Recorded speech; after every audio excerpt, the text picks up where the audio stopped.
Little Red Riding Hood by Horace E. Scudder. Recording by Rhonda Fetterman. Once upon a time there lived in a certain village a little girl.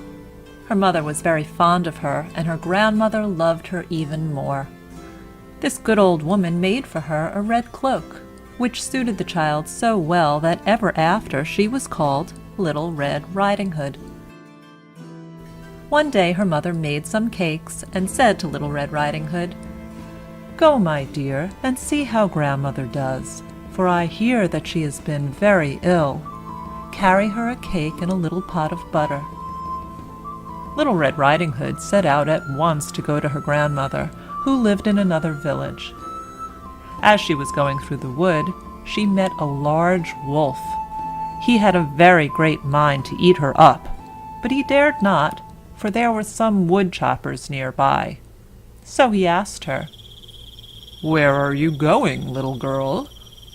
The poor child did not know that it was dangerous to stop and talk with the wolf, and she said, "I am going to see my grandmother and carry her a cake and a little pot of butter from my mother." "Does she live far off?" asked the wolf. "Oh, yes, it is beyond that mill, at the first house in the village." "Well," said the wolf, "I will go and see her too. I will go this way. Do you go that, and we will see who will be there soonest." At this the wolf began to run as fast as he could, taking the nearest way, and Little Red Riding Hood went by the farthest. She stopped often to chase a butterfly or pluck a flower, and so she was a good while on the way. The wolf was soon at the old woman's house and knocked at the door. Tap, tap. "Who's there?" "Your grandchild, Little Red Riding Hood," replied the wolf, changing his voice.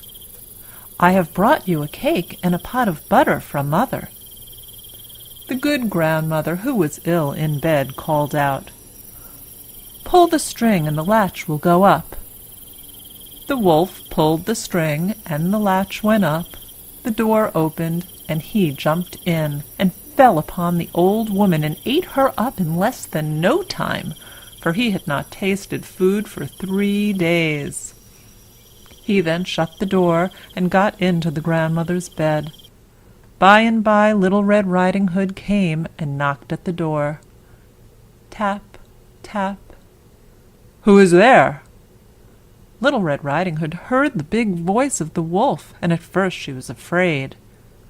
Then she thought her grandmother must have a bad cold, so she answered, "Little Red Riding Hood, I have brought you a cake and a pot of butter from mother." The wolf softened his voice as much as he could, and called out, "Pull the string and the latch will go up."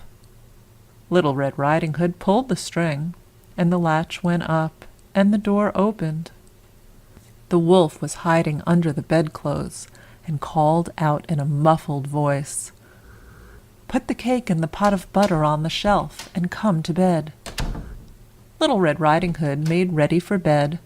Then she looked with wonder at her grandmother, who had changed so much, and she said, "Grandmother, what great arms you have!" "The better to hug you, my dear." "Grandmother, what great ears you have!" "The better to hear you, my dear." "Grandmother, what great eyes you have!" "The better to see you, my dear." "Grandmother, what great teeth you have!" "The better to eat you." And at this the wicked wolf sprang up and fell upon poor Little Red Riding Hood, and ate her all up. End of Little Red Riding Hood. Recording by Rhonda Fetterman.